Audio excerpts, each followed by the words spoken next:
Sem tempo para pensar e tomar grandes decisões, o mundo está afundando. O nível dos oceanos aumentou e tudo aquilo que você conhece pode estar a alguns minutos de ser apagado da existência. A questão é como sobreviver em a grande inundação. Bom, para quem é novo aqui, eu sou o John. Seja muito bem-vindo ao podcast Como Sobreviver ao Planeta Terra. Se você gostar do episódio, independente por onde estiver me ouvindo, seja YouTube, seja Spotify, Apple Podcast, Google Podcast, se você gostar do episódio, não esqueça de se inscrever. Por exemplo, se estiver me ouvindo pelo YouTube, por qualquer outra plataforma de podcast, você tem como seguir o podcast para que então você receba os novos episódios. E também, se gostar muito do episódio, não esqueça de avaliar ele nessas plataformas ou deixar um like no YouTube. Assim o podcast acaba chegando para mais pessoas que podem acabar gostando dele, assim como você. Primeiro que o filme ele saiu recentemente, né? Ele está disponível no Netflix. Eu recomendo que assistam. Eu não lembro agora exatamente quanto tempo tem de filme, mas eu acho que é algo em torno de 1h40, 2 horas. Não vou lembrar de cabeça, mas enfim. Todo o filme ele acaba se passando em Seul, que é a capital da Coreia do Sul. Então, basicamente, nesse mundo, caiu um asteroide na Terra, fazendo com que toda a Antártida derretesse. Consequentemente, uma chuva que basicamente não cessou em nenhum momento, ela foi iniciada. Alagamentos começaram a surgir e, além da chuva, também tsunamis se formaram. Então, é óbvio que, com o derretimento de todo o gelo existente na Antártida, isso aumentou o nível dos oceanos, fazendo com que a água salgada, ou seja, os oceanos, invadissem as cidades. Então é de se imaginar que a água presente nas cidades, elas tinham peixes, elas tinham vida marinha. E o nível desse alagamento, dessa inundação, ela foi escalando muito rápido. Tanto que no começo do filme, o ruim é que não tem uma margem de tempo para que eu possa passar com certeza quanto tempo passou do começo até mais ou menos o momento em que já não tinha mais rua. Foi tudo muito rápido. Então não foi só a chuva, também a água do mar, dos oceanos, elas começaram a invadir as cidades. Mas basicamente em pouco tempo as ondas elas já passavam ali de 5 andares de altura do prédio que a personagem principal estava. Então, no filme, o mundo inteiro sucumbiu. Não restou nenhum pedaço de terra. Tanto que no final tem uma visão da Terra, sem dar muito spoiler sobre de onde é essa visão e por que tem ela, mas não é mostrado nenhum pedaço de terra sobrevivente. Apesar de que, depois de alguns fatos que ocorreram ali no filme, não sei quanto tempo passou, e isso pode ter passado muito tempo, mostrou a Terra de novo, e aí nela já tinha alguns pedaços de terra. Então pode ser que passaram-se alguns anos e a Terra acabou se reestruturando, mas de qualquer maneira, a princípio, não sobrou nenhum pedaço de terra seguindo a lógica do filme. De início, até ali tudo começar a se desenvolver, fica um questionamento de quanto tempo nós temos. E na verdade nós não temos muito tempo e nem muitas opções. Por quê? É dito no filme que os governos, eles sabiam que esse asteroide cairia na Terra. Eles sabiam que talvez a inundação fosse uma possibilidade, mas de que o asteroide cairia e teria uma grande catástrofe. E eles esconderam justamente para não ter pânico, para não ter nada, só que isso acaba nos atrapalhando porque come o nosso tempo de preparação para que você, todos nós, possamos sobreviver. Então, quanto tempo exatamente nós temos? Bom, no filme, em uma cena, um dos personagens ele cita que o asteroide ele teria caído há 3 horas atrás. Então, assim, nós sabemos, claro, que todo esse desenrolar, toda essa inundação, esse aumento do nível dos oceanos, ele não seria nesse curto período de tempo, ele levaria um pouco mais. Mas é óbvio que o filme ele traz essa, essa atmosfera para que o roteiro tenha um sentido, né? Porque senão as pessoas saberiam, né, que o asteroide caiu e se preparariam. Mas então nós temos ali basicamente 3 horas do horário da queda. Mas que hora caiu? E aí que está a questão. Durante o filme, eles têm lá a missão de chegar ao terraço, subir o mais rápido possível para não sofrer com a inundação. E em um momento ele cita a hora que eles chegaram no terraço, que era basicamente às 8h27 do dia 7 de julho. Então, julgando que eles levarem em média 1 hora e meia para subir até o terraço, e eles, né, a contar da data inicial que eles se trombaram, tinha acabado de cair há 3 horas, então o asteroide ele caiu ali por volta das 2 a 4 horas da manhã. E isso é óbvio que para nós não nos afetaria tanto, porque nós não teríamos essa noção de tempo, porque nós não teríamos essa informação do exato momento que ele caiu, mas isso só mostra que não foi tão repentino assim. Os personagens tiveram um tempo para interagir ali com o que eles deveriam para sobreviver. De início, quando você começasse a ver que as ruas começariam a ficar alagadas, né, que a chuva ali não estava muito legal, a primeira coisa que você deve fazer é se preparar e levar coisas que vão fazer sentido para sua sobrevivência. Então é óbvio que comida, principalmente se ela for não perecível, água potável e meios para fazer fogo e se aquecer de forma geral, roupas, mantas, isso é muito importante. E por quê? Nós não sabemos quanto tempo isso vai durar, porque o filme ele realmente ele não mostra essa margem de tempo, ele não nos dá uma margem de tempo de quando isso tecnicamente acaba, ou se algum governo resta, ou tem alguma solução, ou realiza, né, alguma preparação. Na pior das hipóteses, é só você e você mesmo. E quais os cuidados que devem ser tomados? Bom, em inundações é óbvio que geralmente, na maioria dos casos, né, você quando anda, na verdade não é nem recomendado, né, você andar em uma inundação porque você não vai conseguir ver a rua e tem muito risco, tem questões de bueiro que são um perigo em inundações, tem também questões de doenças, você pode se machucar com objetos cortantes. Então, uma das coisas que você deve evitar a todo custo, a não ser que seja de extrema necessidade, é andar por locais que já estão inundados. Lógico, se você for parar para pensar, de certo ponto ali no início, não vai ter como você evitar muito. Mas se for julgar do início, onde você ainda consegue ter uma noção do que, de qual área ali, de qual lugar específico pode ter um certo perigo ou não, tudo bem. Depois disso, a partir do momento que você já não consegue ver mais o chão, aí já é um problema.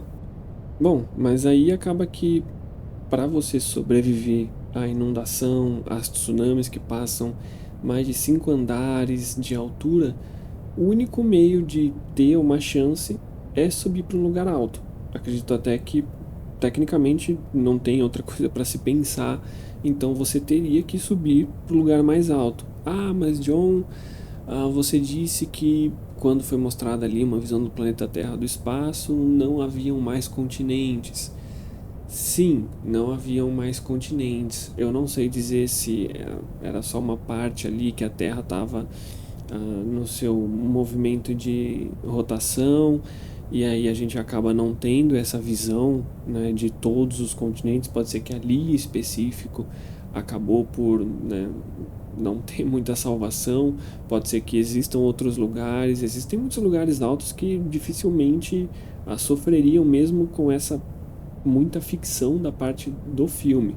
E por que eu digo muita ficção? Porque se nós considerarmos o nível do filme, né, o nível dessa catástrofe, e jogar ali para a realidade, ela não chegaria nesse nível. Então, se todo o gelo do mundo derreter, O nível do mar, ele subiria em uma média ali de 65 metros. É óbvio que, pô, você pensa 65 metros é coisa pra caramba, né? Não é pouca coisa. Na verdade, muitas cidades, se não todas as cidades costeiras, elas iam desaparecer. Então você pensa isso, você pesquisar, por exemplo, Santos é uma cidade que ela tem um nível relacionado ao mar muito abaixo disso. Ela não sobreviveria. Lógico, você em um prédio alto, você conseguiria ter uma chance, mas o contexto geral ali, se você considerar a cidade como um todo, ela não sobrevive. O Brasil mesmo tem muitas regiões de rios que entram muito a fundo no país e, consequentemente, mais cidades também sumiriam, né? Elas não sendo costeira, mas por conta desse braço, né, do mar que vai bem para dentro do Brasil, outras cidades sumiriam, mas se levarmos ao pé da letra do que é real ou não, então nesse caso, tecnicamente falando, não teríamos tanto problema. Lógico, teríamos um problema do caramba, né? Muitas cidades sumiriam, muitas pessoas perderiam suas vidas por não conseguir se locomover de maneira rápida. Mas para quem mora mais para dentro, ou até mesmo para quem já.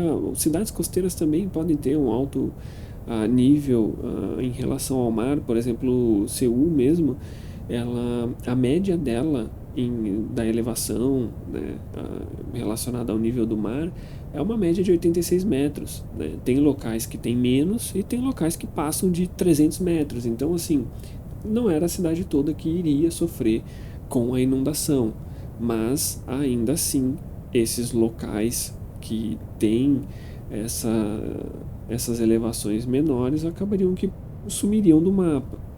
Só que aí, mesmo que a gente coloque os dois parâmetros, né, as duas possibilidades lado a lado, a real, que é que se todo gelo do mundo derretesse, ah, nós não perderíamos todo mundo, e a outra de que, por consequência, né, não sei de onde viria tanta água, mas de que o mundo todo ficaria submerso, tem um outro problema ainda maior, que eu acredito que ele é muito mais problemático do que a inundação, que são outros asteroides. No final do filme, é dito, na verdade nem acaba implicando muito na história, então não é muito spoiler, mas novos asteroides estão caindo e são dezenas ou centenas, são muitos demais para que você tenha uma segurança, né, para que eu desconsidere, né, isso na sobrevivência.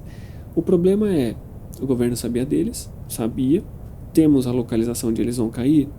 Não.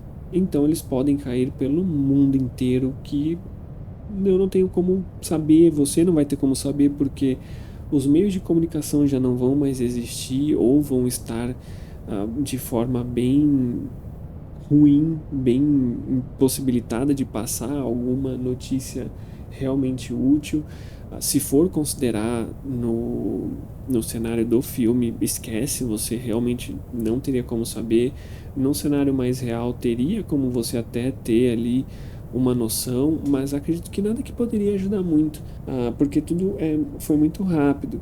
Mas se considerarmos no aspecto mais real, os asteroides eles seriam mais problemáticos do que se só o mundo tivesse sido inundado por completo. Por quê? Eu já falei aqui no podcast sobre inverno nuclear, já falei sobre a queda de asteroides. E olha, quando cai um asteroide, se tem terra, né, e dependendo do tamanho dele, da quantidade, geralmente ele vai acabar desencadeando ali incêndios, ele vai acabar jogando muita poeira para a atmosfera. Isso pode gerar uma elevação nos níveis de radiação nas localizações onde eles caíram, pode acabar gerando até um inverno nuclear, diminuindo a temperatura da Terra por conta dessa poeira na atmosfera, o que acabaria escalando ainda mais fenômenos naturais que só prejudicaria a sobrevivência. E se isso ocorrer, só ficaria mais difícil. Tirando que teriam mais tsunamis. Então, no filme não é dito o tamanho do asteroide que cai. Eu não acredito que ele fosse tão grande, porque até então não teve nenhuma demonstração de impacto do qual as pessoas sentiram, não teve nenhuma demonstração de absolutamente ninguém saber o que está acontecendo. Então ele não era grande o suficiente para causar um estrago tão absurdo. O estrago, tanto que o estrago dele foi outro, né? Ele acabou derretendo o gelo, fazendo com que o mundo tivesse esse pequeno problema. Mas agora dezenas deles, até centenas, aí sim seria um problema. Então podendo causar aí esses invernos nucleares. Só que dos dois universos, né, das duas possibilidades, esses asteroides eles acrescentariam uma segunda parte na sua sobrevivência, que é qual? Você sobreviver a possíveis tsunamis que seriam gerados pela queda deles no mar, ou então eles caírem na terra. Então você teria que sobreviver a mais duas coisas: a possibilidade de tsunamis e a possibilidade deles caírem em terra, e você ter que sobreviver à queda de um asteroide. Então, qual que é o problema dessa parte 2? É que eles são totalmente inversos. O porquê? Vamos lá. Se ele cai no mar, ali no oceano, pode ser que muitas vezes as ondas elas não cheguem em determinada região. Lógico, vai causar um estrago tremendo, vai dar um problemão. Mas se eles caem e vai chegar em você, o seu único meio para sobreviver é ir para um lugar alto, certo? Beleza, é o padrão para você sobreviver a um tsunami. Só que tá caindo asteroide. E o ideal para sobreviver a asteroides é você estar debaixo da terra, em um bunker. Então entende qual que é o problema? Porque você não sabe quando eles vão cair, onde eles vão cair e qual o tamanho deles. E se eles caírem, ainda existem duas opções para que eles acabem com qualquer esperança que você tenha. Então, o que eu diria? Eu diria que inicialmente, em um mundo mais real, puxando para o real, onde você tenha como se esconder em bunkers, né, que você tenha como se esconder em lugares subterrâneos em geral, eu iria sugerir que vocês ficassem em bunkers até que vocês tivessem a noção de onde supostamente o asteroide teria caído. Porque assim, se você fica no campo aberto esperando, vou olhar para ver onde ele vai cair, aí ele vem e cai na tua cabeça, aí você não tem o que fazer. Mas agora, se você está num bunker e ele cai na sua cabeça, você sobrevive.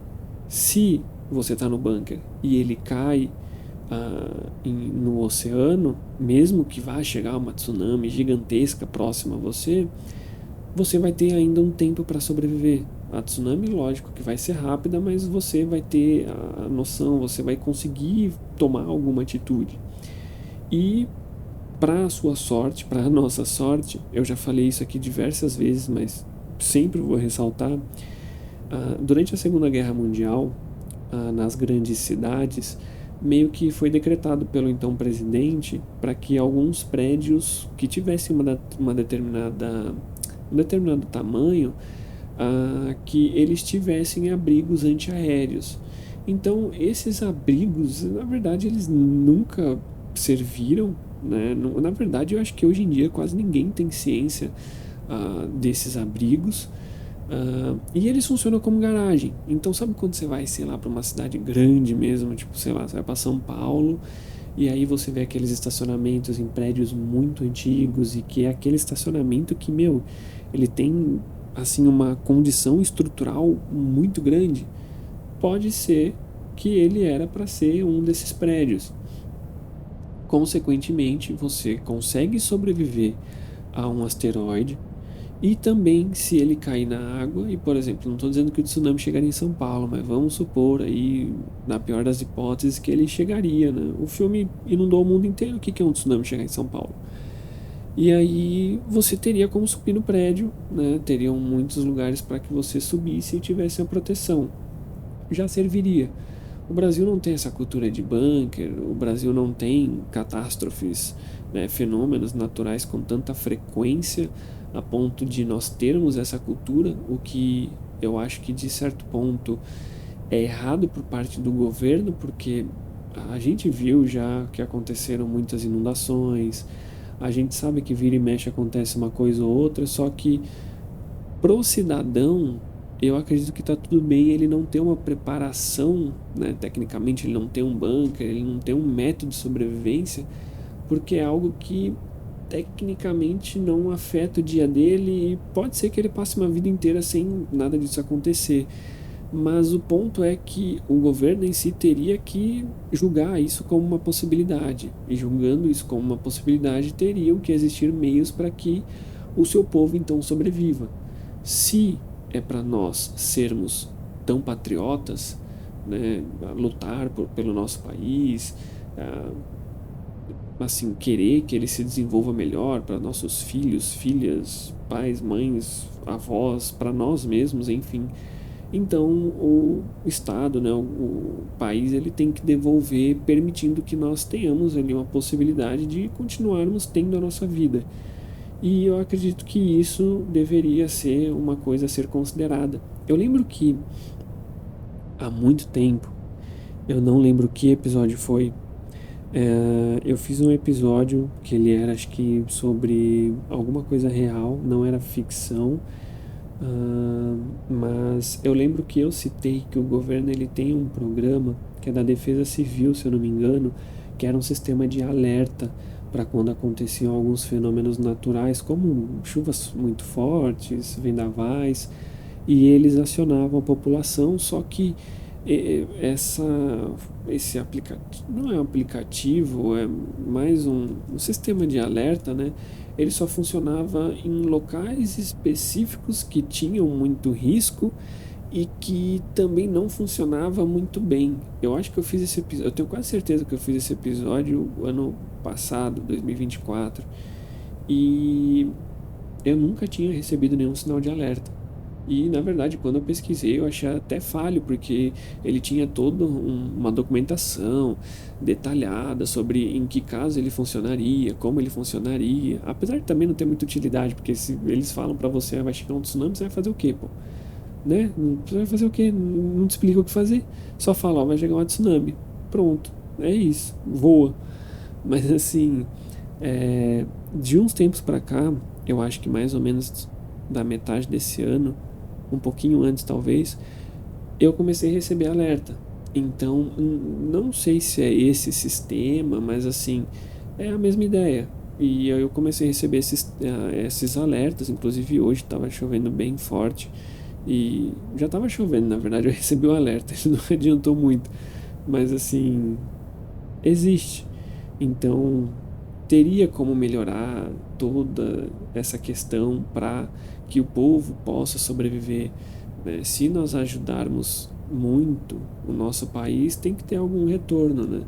E um retorno mínimo que eu acredito que seja é todos terem o direito de sobreviverem e não terem suas vidas tiradas por algo que tecnicamente não pode ser previsto com tanta precisão, né?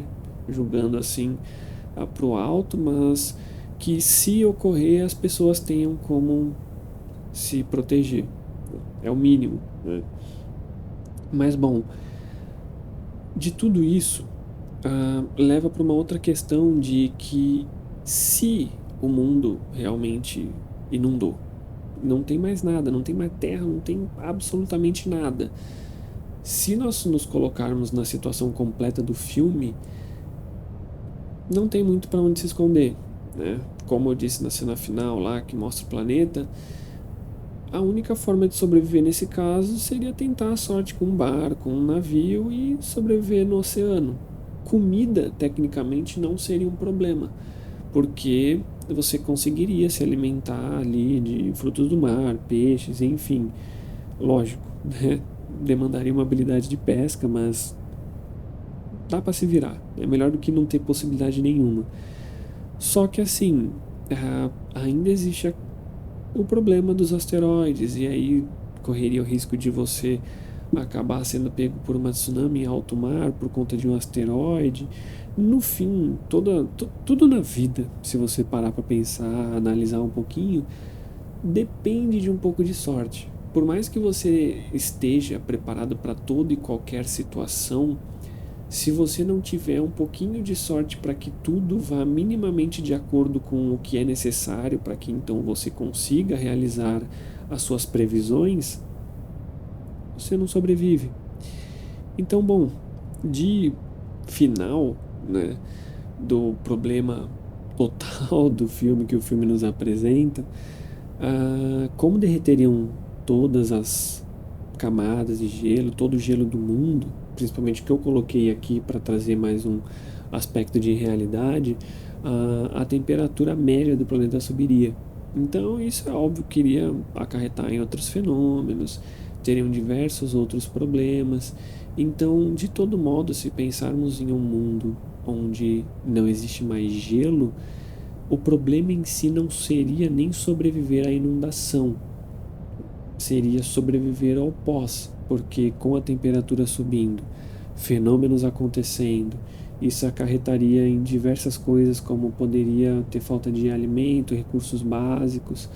Então, de toda maneira, a possibilidade que o filme nos mostra, ela às vezes acaba nem sendo a mais difícil. Apesar de ter os asteroides, os tsunamis, as ondas de 30 andares.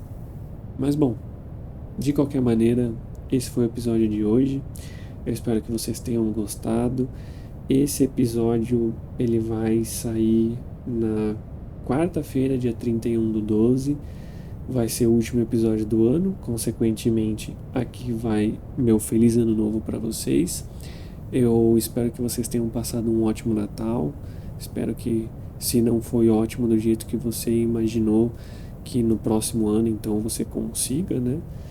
De que o seu Natal seja da maneira que você deseja. Por o ano novo, eu espero que vocês tenham, se não têm, descubram suas metas, desejos. Se não conseguirem realizar eles, imaginem o quanto vocês escalaram para esse desejo ser alcançado. Às vezes a gente não consegue, mas se nós formos analisar os passos que demos, a gente acaba ficando um pouquinho mais próximo, né? Por mínimo que seja. Não é só ver o copo totalmente cheio ou totalmente vazio, tem que entender que ele enche em etapas. Mas, de qualquer maneira, eu espero que vocês tenham gostado. Para quem escutou até aqui, um beijão para vocês. Até a próxima. Se cuidem. Se você não é inscrito, se inscreve.